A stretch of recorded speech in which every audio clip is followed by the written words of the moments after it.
Sentire Media. Hello, you. You're listening to A History of Italy.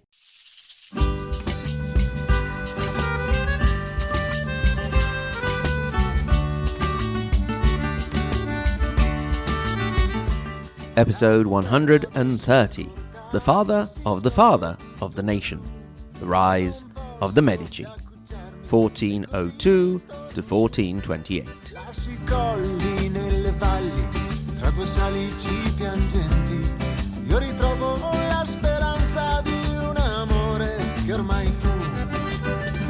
Before we went on our digression with Catherine of Siena, we had left the Florentines breathing a huge collective sigh of relief at the death of the Duke of Milan, Gian Galeazzo Visconti, in 1402.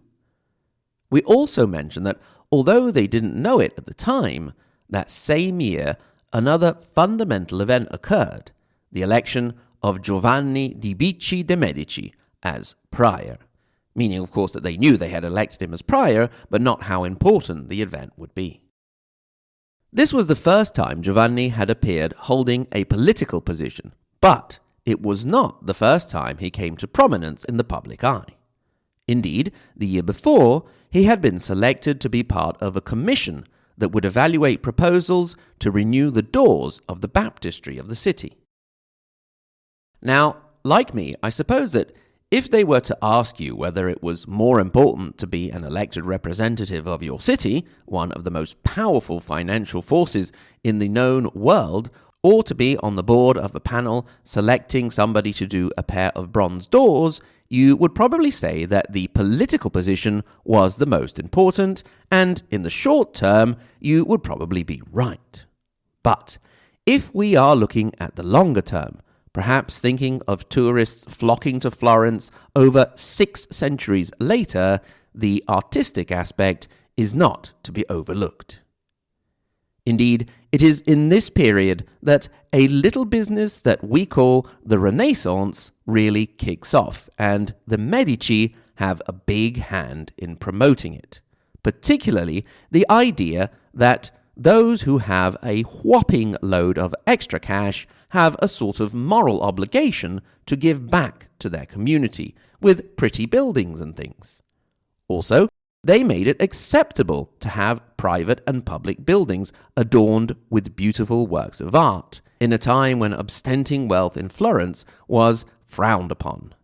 There were even laws in place prohibiting certain constructions, decorations, and even regulating what people should wear so they didn't look too fancy and posh. The Medici started to change all that. Also, they and many Florentine families started to bring into the picture names that, for us today, are synonymous with artistic and architectural beauty. Some of the names proposed for the baptistry doors in 1401 included Lorenzo Ghiberti and Filippo Brunelleschi, while later Giovanni de' Bicci would hire a young sculptor to adorn San Lorenzo with statues, a certain young sculptor by the name of Donato di Niccolò di Bettobardi, also known as Donatello. When it came time to decorate the church of the Carmine, he called in a young painter who would die in poverty at the age of only 27, but whose work would revolutionize painting for generations to come, Tommaso di Sergianni di Simone, also known as Masaccio. It was not just buildings and statues that made up the Renaissance, and it was not just the 15th century. You and I, as history lovers, always have that unshakable caveat that people didn't just all wake up one day and say, "Hey, I'm feeling artistic. Let's have a general rebirth of human culture and see if it spreads beyond Tuscany and lasts through the ages, perhaps." Indeed, we have mentioned that you can find traces of the rebirth of literature, for example, in the court of Holy Roman Emperor Frederick II at the beginning of the 13th century, who used Italian as a language of administration and promoted the arts. We can find traces in the writings of St. Francis of Assisi, written in the vernacular, and, of course, in Dante at the beginning of the 14th century as well, and with Petrarch, who was one of the first to rediscover an interest for the classics that would be one of the cornerstones of the coming cultural movement. In short, elements that would come together and lead to the rebirth of Western culture can be traced in many art forms, geographical areas, and times. But in very few places would we find the great concentration of art forms, characters, interests, and general enthusiasm that we would see in the Florence of the Medici. The founding father of the dynasty is generally considered to be Cosimo de' Medici, but he worked with a strong foundation that his father, Giovanni di Bicci, set out, although Giovanni stopped very short of absolute hereditary rule. Giovanni, who came to prominence as we have seen in 1401 at the age of 40, was not the first Medici to show up in the public records. The name Medici means doctors, so there may have been one somewhere in their history, or apothecary or something like that. They were not originally of the city of Florence, but came from the valley of the Mugello, an area that today is well known for its racetrack, which is also part of the Formula One circuit. As in Italian, I really don't want to talk about this year's Formula One, thank you very much. An Averardo de' Medici, a merchant, appears in 1314 as a gonfaloniere of the city. In 1336, Giovanni's grandfather, Salvestro, appears as a member of a diplomatic mission to Venice. In 1343, another Giovanni de' Medici had the unfortunate fate of being known for having been put to death by Walter of Brienne, the very short-lived foreign ruler of Florence. In 1360, Giovanni di Bicci was born, and at the age of 18, in 1378, he would have seen his grandfather's cousin egging on the crowds during the Ciompi revolt. Another cousin instead, in 1393, was known instead for having helped in subduing another rebellion. In general, the Medici started to be known as antagonists of the party of the nobility, placing themselves closer to the people and the lesser arts. Giovanni's father, another Averardo, was a successful wool merchant, but it was his uncle, Vieri, who took Giovanni under his wing to teach him his trade, banking. He was sent to learn in the family branch in Rome, and later, when he could afford it, he ended up taking over the business from his uncle. He was able to do this thanks also to a successful marriage choice, marrying Piccarda Boeri in 1386, and together they had their sons, Cosimo and Lorenzo. The main line of Cosimo would go on to govern Florence for 7 generations, and then for another 6 under Lorenzo's line, until the extinction of the Medici in 1743, when Anna Maria Luisa de' Medici left everything the family owned to the city of Florence, making them promise to keep it all there forever. At the time of Giovanni di Bicci, the family lived in Via Larga in the city and would later move to Piazza Duomo. The marriage with Piccarda brought Giovanni a lot of cash from her dowry, which allowed him to further assert himself as a successful banker. In 1397, they moved the Roman branch to Florence and stayed close to the family business, also investing in wool. That brings us back to 1402, when he was first elected as prior as a representative of his art, his guild, that of the Cambiatori, which doesn't actually mean bankers, but money exchangers. Indeed, a lot of what they did was change different currencies. Furthermore, the exchangers were the ones you went to when you wanted to travel in safety.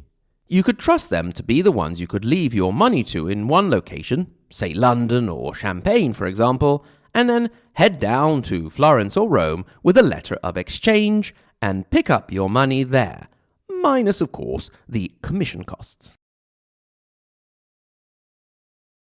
Another thing the exchangers did that made them more similar to modern banks was actually lend money, which sort of raised a moral problem, and that was, according to the Christian faith, you weren't allowed to lend money for profit.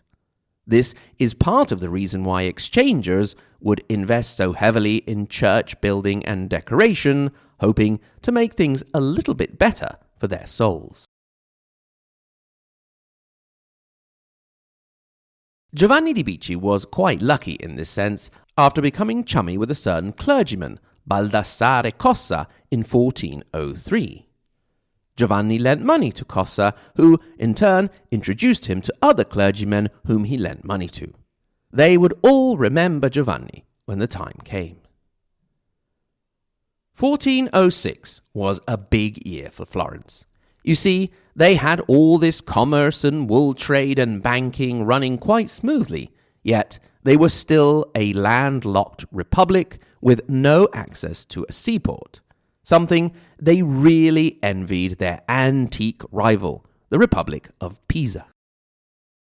At the height of the power of Duke Gian Galeazzo Visconti of Milan, Pisa had entered into his sphere of influence and become part of the great mosaic that surrounded Florence and threatened her very existence.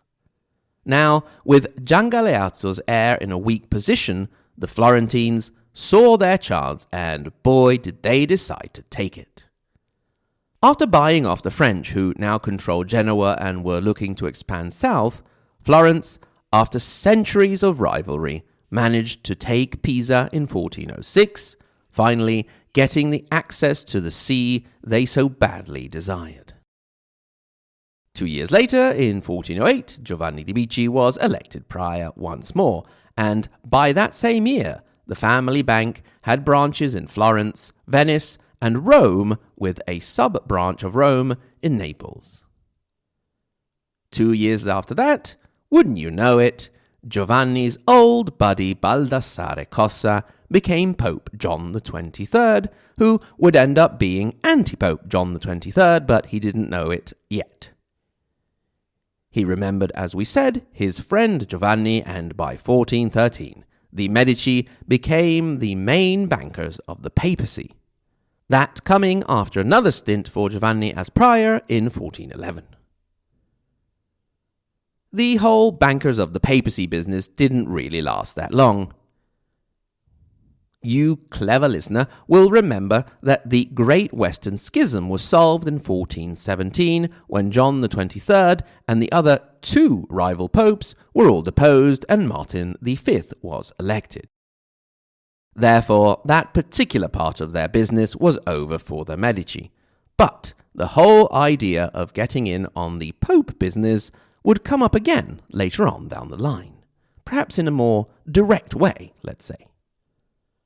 For now, they had made plenty of money anyway, and the fact that in the meantime the Spina and Alberti banks had gone under meant that there was a little less competition.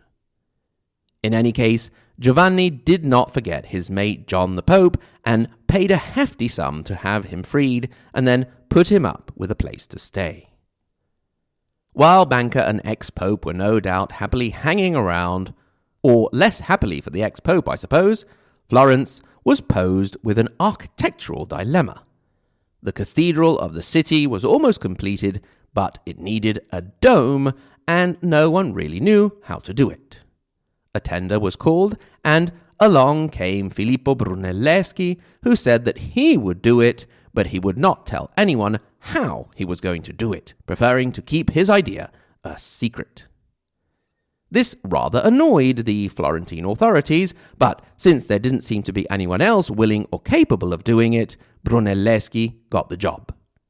To this day, you can go and admire his work, a symbol of the city of Florence, and at the time, one of the great wonders of the world with its double-domed structure. Speaking of buildings, 1419 saw Giovanni invest in the building of the Spedale degli Innocenti, an orphanage, also to help the children who in part had lost their parents in the new wave of plague that had hit 2 years earlier. Another opportunity in which Giovanni put a lot of money into helping those hit by the new epidemic. The rising star of the Medici and their currying favour with the lower classes really irked the nobles. So it was around this time that a political battle took place. Two men of the ancient families, Rinaldo degli Albizzi and Nicola da Uzzaro, tried to pass a bill limiting the representation of the lower classes and at the same time attempting to lift the ban on nobles participating in government. Although it was dressed up nicely, that was the gist of it, and Giovanni di Bicci saw it for what it was and managed to block the bill from going through.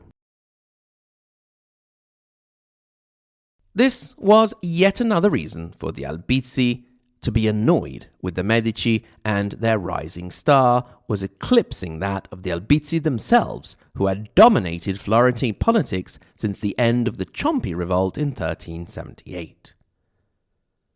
Therefore, the Albizzi and the other members of the party of the nobles were particularly enraged when in 1421 Giovanni de' Medici was elected gonfaloniere for the first time. A bit like going from a council member to mayor if you want to try and find a possible modern equivalent, although it wouldn't really be 100% correct. The nobles saw this as a very dangerous situation, that a man so rich and so popular should cover such an important position. It really seemed like a threat to the precious freedom of the Florentines. Soon after that, Florence and Milan picked up an old hobby of theirs, fighting each other, and we'll talk more about that when we swing back around to Milan. Suffice it to say for now that for Florence it was one of those lose every battle but win the war situation. Indeed, they lost to Milan 6 times in 4 years before getting Venice in on the action and finally winning out. In part due to this conflict, the finances of the Republic took a big hit, and a new influx of cash was needed.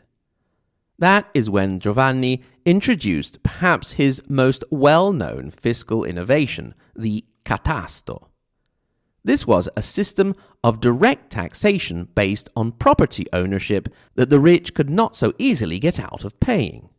It was a more fairly distributed system that the wealthy obviously hated, but the poorer classes loved.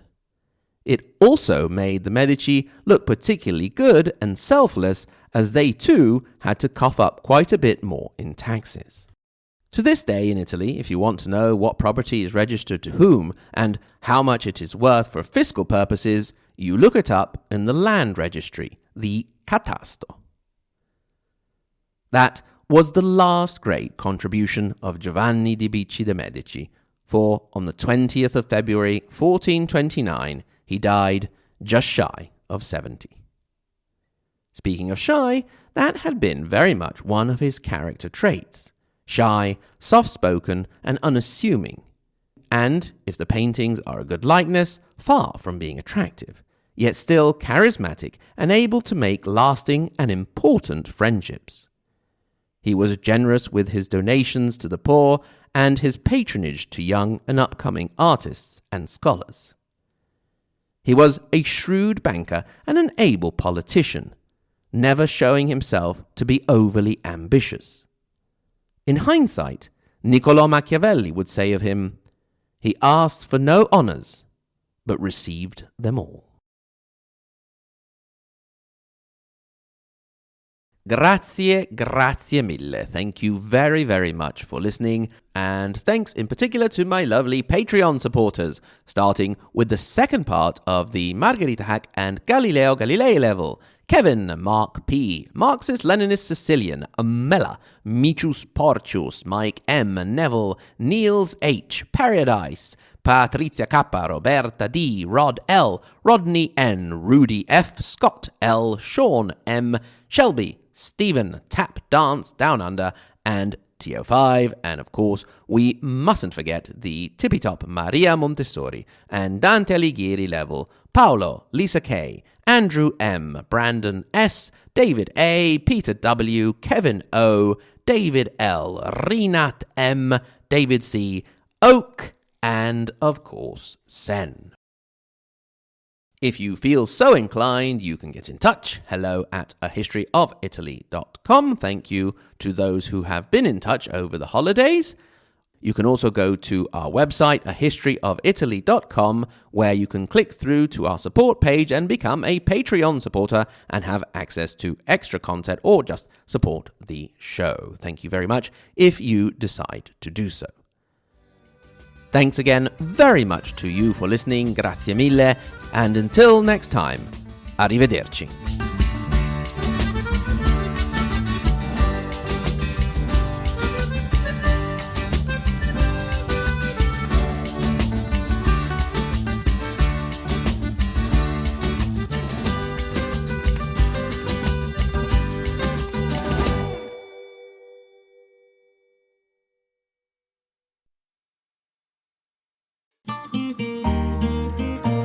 Sentire Media.